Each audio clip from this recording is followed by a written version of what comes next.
শাবান মাসের 3 তারিখে মৌলা হুসেন আলাইহিস সালাতু ওয়াস সালাম মৌলা আলী শের খুদা হায়দার কাররার আসাদুল্লাহিল গালিব আসাদুল্লাহ হায়দার কাররার মৌলা আলী শের খুদা এবং মা খাতুন জান্নাত সালামুল্লাহি আলাইহা এর বেটা জান্নাতের যুবকদের সরদার মৌলা হুসেন আলাইহিস সালাম এই মাসে জন্মগ্রহণ করেন। বলেন সুবহানাল্লাহ। এই মহিমাময় মাসে আপনার জান্নাতের দ্বিতীয় সরদার, দ্বিতীয় ইমাম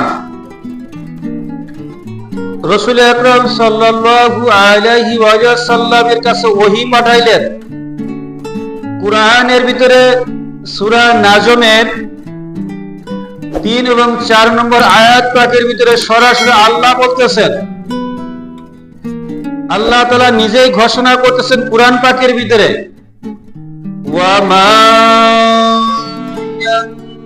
ইয়ানতিকু আনিল হাওয়া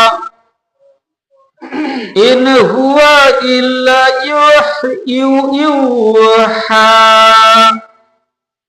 আল্লাহ তাআলা কোরআনের ভিতরে বলতেছেন, হে রাসূল, হে রাসূল সাল্লাল্লাহু আলাইহি ওয়াসাল্লাম, আপনি কোনো কিছুই মন গড়া বলেন না এবং আপনি যা বলেন আপনার উপরে যা ওহী আসে, প্রত্যাদেশ হয়, বলার জন্য হুকুম আসে, তাই আপনি আপনার সাহাবা কিরামদের কাছে বর্ণনা করেন।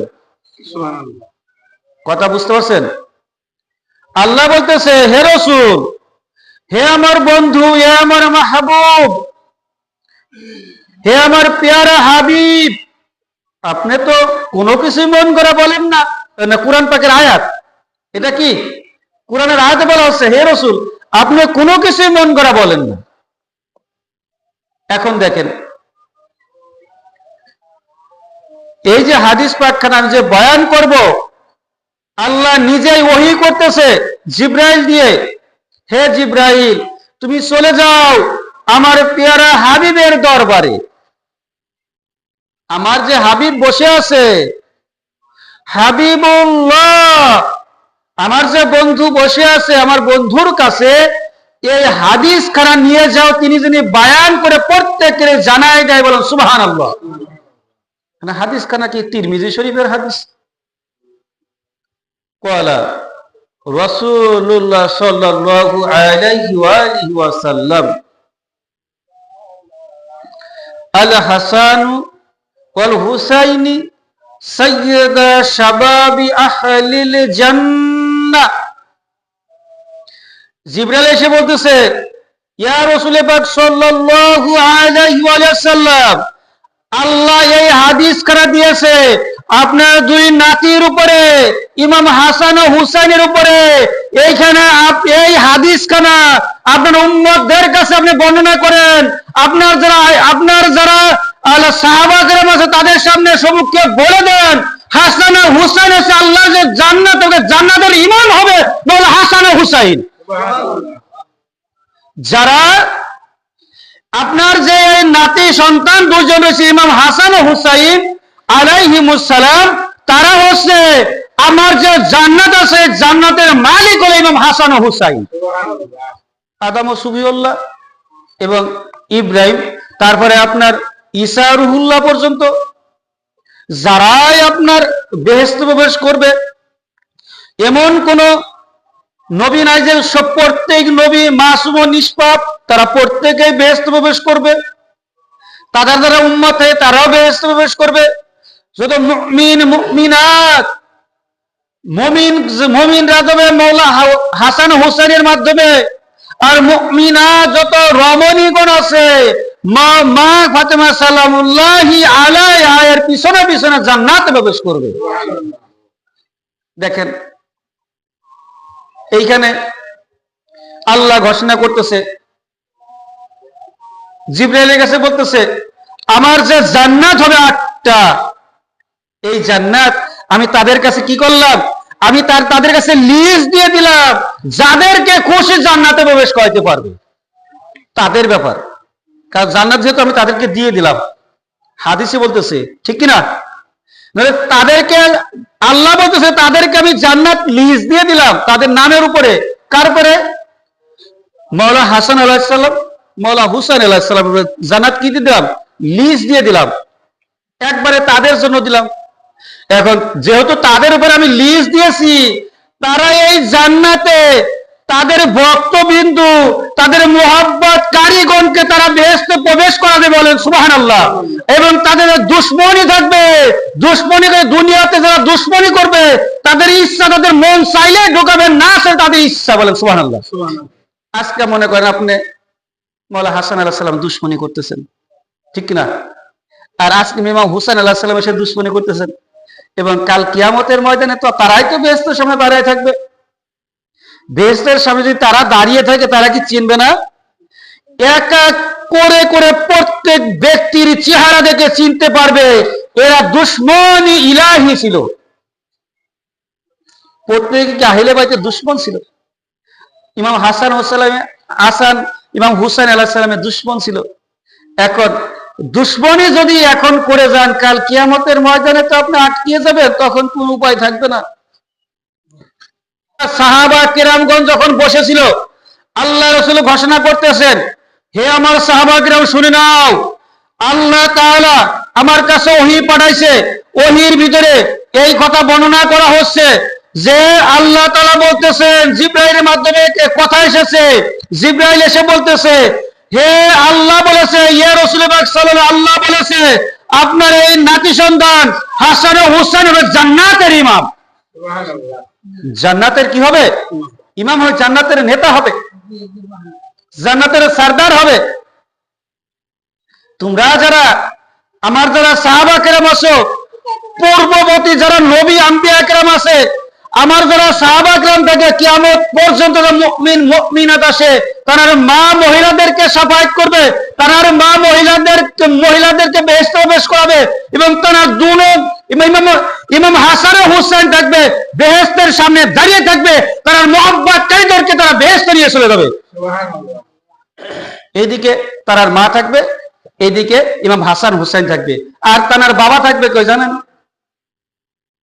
কিতাব পাকের ভিতরে আসছে, যখন আমরা পুল সিরাত পার করা হবে, পুল সিরাতের কিনারায় মাওলা আলী আলাইহিস সালাতু ওয়াস সালাম তিনি দাঁড়িয়ে থাকবে, এবং পুল সিরাতের পরে মাওলা আলী আলাইহিস সালাম হাউজে কাউসারের পাশেও দাঁড়িয়ে থাকবে, যেখানে এক গ্লাস পানি যে খাবে তার কোনদিন তৃষ্ণা তো হবে না, আর তৃষ্ণা লাগবে না। হাউজে কাউসারে দাঁড়িয়ে থাকবে, এবং 12 ইমাম পর্যন্ত দাঁড়িয়ে থাকবে হাউজে কাউসারে। 12 ইমাম পর্যন্ত হাউজে কাউসারে দাঁড়িয়ে থাকবে, হাউজে কাউসারের কিনারায় দাঁড়িয়ে থাকবে। তারা পানি বিলি করবে, এবং মাওলা আলী আলাইহিস সালামের সাথে যারা দুশমনি করেছে, মাওলা আলী আলাইহিস সালামের সন্তানদের সাথে যারা দুশমনি করবে,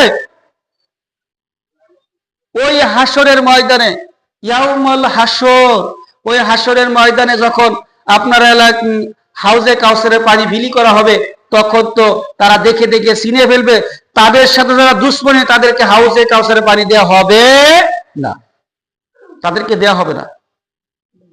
আজকা দুশমনী করবেন, আর কালকা হাসরের ময়দানে এবং পুল সিরাতের কিনারে হাসরের ময়দানে তারপর আপনার হাউজে কাউসারের পানি তাদেরকে দেয়া হবে না। আজকা যেহেতু আপনারা চিনবেন না, কাল কিয়ামতের ময়দানে তারা আপনাদেরকে চিনবে না। সমান সমান কিয়ামতের ময়দানে তারা আপনাদেরকে চিনবে না, কিয়ামতের ময়দানে আপনাদেরকে তারা চিনবে না। দূরে যাও, দূরে যাও, দূরে, এইভাবে সরিয়ে দিবে, এক এক করে সরাই দিবে একবারে। মাওলা হুসাইন আলাইহিস সালাম তিনি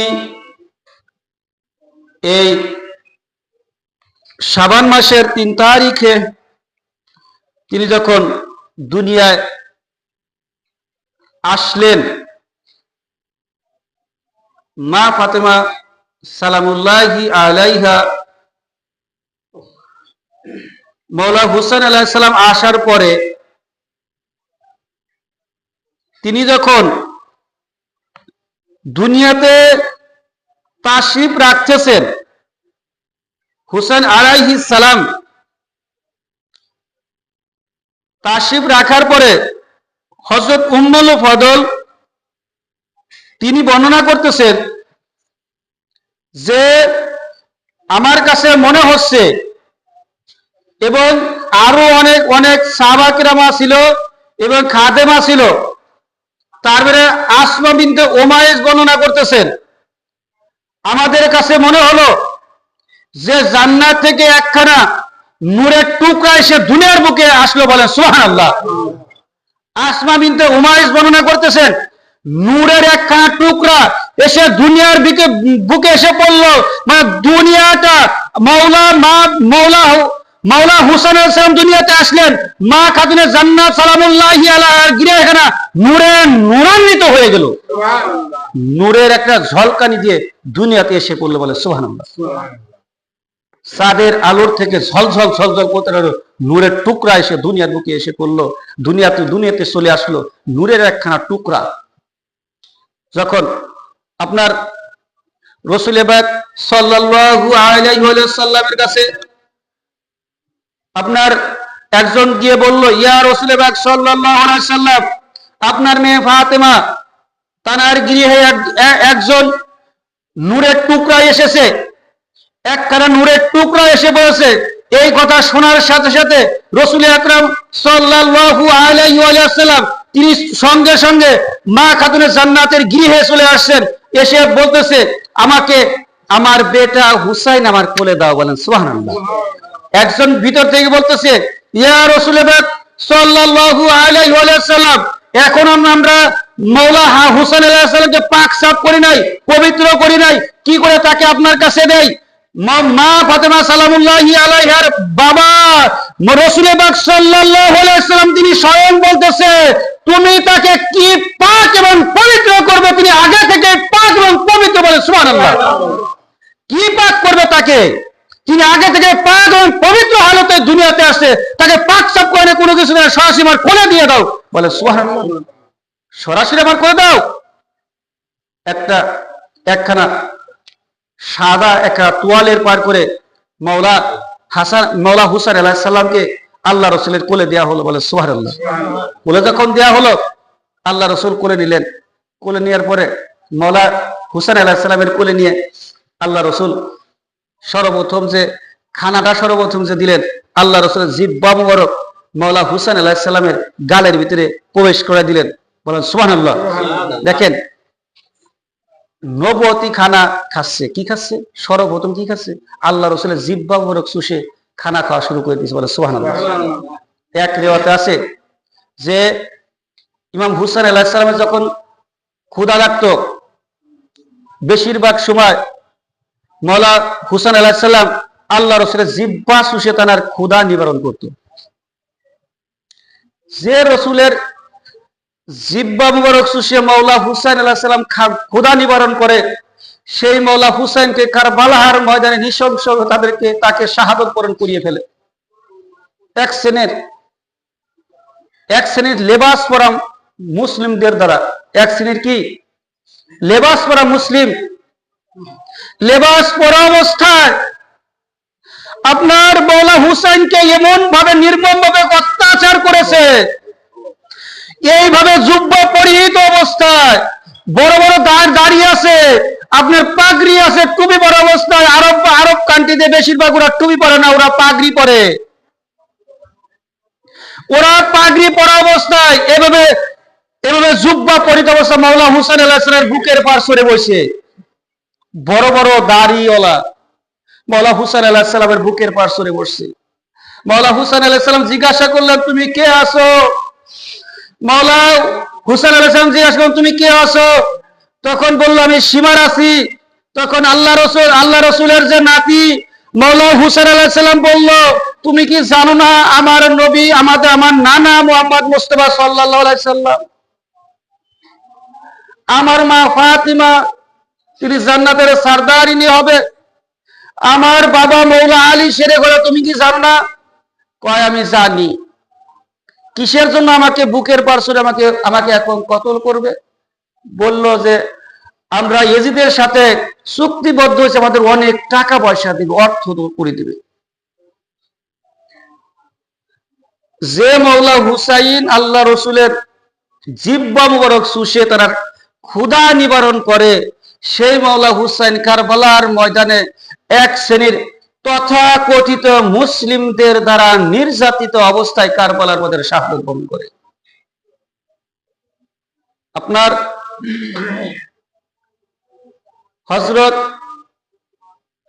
খাজা মঈনুদ্দিন চিশতি, খাজা গরিবে নওয়াজ, তিনি বলেছেন মৌলা হুসাইন তিনি জান্নাতের সরদার, তিনি কিন্তু ক্ষুধা অবস্থায় পিপাসিত অবস্থায় শাহাদাত বরণ করেন নাই। তিনি শুধু মানুষকে দেখাইছে বাহ্যিক একটা দৃষ্টি দেখাইছে, বাহ্যিক দৃষ্টিতে দেখাইছে তিনি কি ক্ষুধার্ত অবস্থা, ঠিক কিনা? কিন্তু বাতিনি কিছু কাজ রয়েছে যেটা সাধারণ মানুষের বোধগম্যের বাইরে, যেটা বাতিনি রয়েছে, লোক চক্ষুর আড়ালে রয়েছে, যেটা সাধারণ মানুষ বোঝে নাই। যে মৌলা হুসেন জান্নাতের ইমাম হবে, প্রত্যেক মানুষ যারা জান্নাতে যাবে, প্রত্যেক মানুষকে তিনি যারা যারা জান্নাতে রয়েছে তাদেরকে জান্নাতে প্রবেশ করাবে। তিনি কি ওই কারবালার ময়দানে নিঃশংসিত অবস্থায় এবং ক্ষুধার্ত অবস্থায়, পানি পিপাসিত অবস্থায় তিনি শাহাদাত বরণ করতে পারে? তিনি বাতিল হালত হচ্ছে এই খাজা মঈনুদ্দিন চিশতি, তিনি বলতেছেন আমার মতন যে আদনায় একজন তার গোলাম আছি, মৌলা হুসাইনের গোলামের গোলাম নিজেকে বলতে লজ্জাবোধ করি, তিনি বলতেছে এই কথা। মৌলা হুসেন আলাইহিস সালামের গোলাম হতে নিজেকে লজ্জাবোধ করি, তিনি বলতেছে এত বড় কথা। আমার মতন ব্যক্তি যদি এই যে আপনার এই আঙুলটা যদি খোসা দিতাম, পানির নহর বয়ে যেত, বলে সুবহানাল্লাহ। পানি কি বয়ে যেত? নহর বয়ে যেত। আর আমি তাদের গোলাম ভাবি, মৌলা হুসাইনের যে গোলাম, তাদের গোলাম ভাবে আমি নিজেকে ভাবতে পারি না। আমি যদি একটা নহর মানে একটা নদী বয়ে দিতে পারি, আপনারা জানেন কিনা আনা সাগরে পানি বন্ধ করে দিতে কে দিয়েছিল? হ্যাঁ, কে? আনা সাগরে পানি বন্ধ করছিল কিনা, এবং আনা সাগরে পানি আবার আনছিল কিনা? কে আনছিল? খাজা মঈনুদ্দিন চিশতি।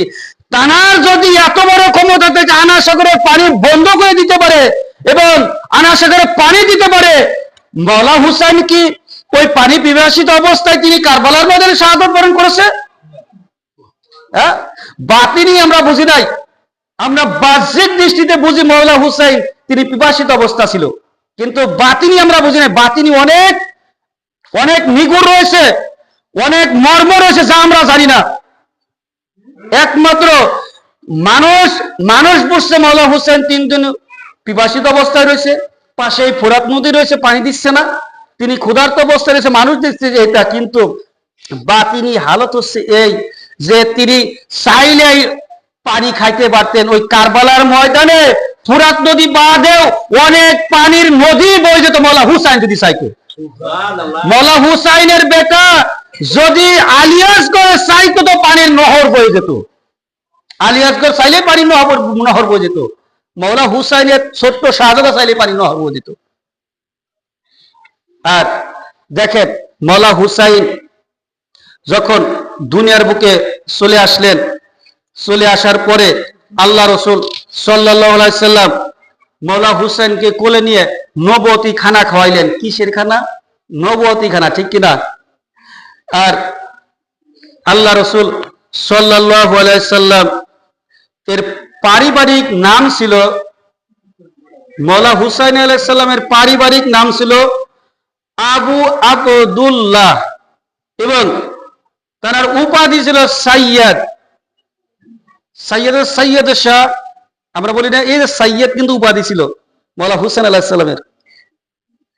তারপরে দেখেন সিবিতে আসগর, শহীদে আকবর, সাইয়্যেদুশ শুহাদা, এবং আরো নাম পাক ছিল মৌলা হুসাইন আলাইহিস সালামের।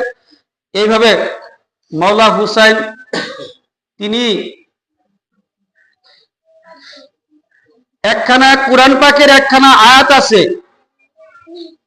সূরা কাউসারের ফাসাল্লি লিরাব্বিকা ওয়ানহার, সূরা কাউসারের ভিতরে বলতেছে রাসূল, ইয়া রাসূলুল্লাহ সাল্লাল্লাহু আলাইহি সাল্লাম, এই কাউসার হচ্ছে এই মা ফাতেমা সালামুল্লাহি আলাইহা থেকে যে বংশধারা চলবে, এরাই হচ্ছে কাউসার। কি করবে? কুরবানি, নামাজ আদায় করবে এবং কুরবানি করবে। কি করবে? বলে সুবহানাল্লাহ। নামাজ কারা পড়ে? নামাজ তো তারাই পড়ে, আমাদের নামাজ হয় নাকি বলতে পারবো? ফাসাল্লি লিরাব্বিকা ওয়ানহার, নামাজ আদায় করবে এবং কুরবানি করবে। দেখেন মাওলানা হুসাইন আলাইহিস সালাম কারবালার ময়দানে কুরবানি হয়েছে কিনা? হ্যাঁ, কথা কন না কেন? ঘুমাই শিখেছেন নাকি? উত্তর দিতে হবে। মাওলানা হুসাইন আলাইহিস সালাম কারবালার ময়দানে শাহাদাত বরণ করছে, কুরবানি হয়ে গেছে, এবং বাংলার বুকে শাহ মখদুমের ভাই তুরকান শাহ কুরবানি হয়ে গেছে। বলে সুবহানাল্লাহ। কাদের জন্য? ওইখানে আরবের জমিনে মাওলানা হুসাইন আলাইহিস সালাম তার ৭২ জন সঙ্গী সাথী নিয়ে আলী আসগর সহ, আলী আকবর সহ, কাসেম সহ আলাইহিস সালাম তারা প্রত্যেকে কুরবানি হয়ে গেলেন। এই বাংলার বুকে ইসলাম ধর্মকে রাখার জন্য তুরকান শাহ কুরবানি হয়ে গেলেন। বলেন সুবহানাল্লাহ। কি হচ্ছে? নামাজ আদায় করবে এবং কুরবানি করবে। কারা কুরবানি হচ্ছে? আওলাদে রাসূল কুরবানি হচ্ছে। বলেন সুবহানাল্লাহ। এই ইসলাম ধর্মকে ভিত্তিপ্রস্তর পুক্তা করার জন্য, এই বাংলার বুকে ইসলাম ধর্মকে পুক্তা করার জন্য আওলাদে রাসূল কুরবানি হয়ে গেলেন। কুরবানি হচ্ছে কি দেখছেন? যুগে যুগে আওলাদে রাসূল এক এক জায়গায়, এই দেখেন আমার হুজুর পাকরা ছিল আরবের জমিনে, আস্তে আস্তে এই ভারতবর্ষের ভিতরে চলে আসছে। এটাও কিন্তু এক প্রকার কুরবানি। নিজেদের আসছেন আর কোনদিন যান নাই, কি আসছে আর কোনদিন যান নাই, এইখানেই থেকে গেছে সারা জীবন ধরে। এইখানে মাজার পাক হয়ে গেছে, তাদের মাজার পাকে আমরা জিয়ারত করতে যাই। আপনার পূর্ণিয়া শরীফে রওশন আলী আল কাদরি, রওশনগঞ্জ, তার ওইখানে মাজার পাক, আপনার অনেক জায়গায় মাজার পাক রয়েছে, তাদেরকে ওই আসছে আর কোনদিন যান নাই। আমাদের কারণ একমাত্র কি আমাদের নাজাতের জন্য আর কোনদিন আর বাড়িতে ফেরত যান নাই, আর কোনদিন যান নাই। এটাও এক প্রকার কুরবানি। নিজেদের ইকে কুরবানি করে দিয়েছেন, আমিত্ব কুরবানি করে দিয়েছেন একমাত্র উম্মতি মুহাম্মাদিকে সঠিক পথে পরিচালিত করার জন্য। আমরা যারা গুনাহগার আছি, আমাদের গুনাহগাররা যেন সঠিক পথ পায়, আওলাদে রাসূলের সন্ধান পায়। মাওলানা হুসাইন আলাইহিস সালাম কারবালার ময়দানে যে ধর্মের জন্য তিনি এই জীবন দিয়েছেন, উৎসর্গ করেছেন ধর্মকে প্রতিষ্ঠা করার জন্য, সেই ধর্মটা যেন মানুষ যেন জানতে পারে, সেই ধর্মটা যেন মানতে পারে, তার খাতিরে আওলাদে রাসূল আস্তে আস্তে এই আপনার গলন্দে আপনার দৌড় দেওয়ার ভিতরে চলে আসে। বলেন সুবহানাল্লাহ। ওই আসছে আস্তে আস্তে দৌড় দিয়ে ঘাটে চলে আসি আমাদেরকে নাজাত দেওয়ার জন্য, যাতে আমরা সঠিক একটা পথ পাই। খানদানে মুস্তফা কিসের জন্য যুগে যুগে শাহাদত বরণ করতেছে, এটা যেন আমরা জানতে পারি, আমরা বুঝতে পারি। আমাদেরকে নাজাতের জন্য, আর কারোর জন্য। তাদের লাভ না, তাদের যদি মহব্বত করি আমাদের লাভ হবে। তারা হয় কুরবানি আমাদের জন্য। কাদের জন্য? তারা কুরবানি হয় কাদের জন্য? আমাদের জন্য না।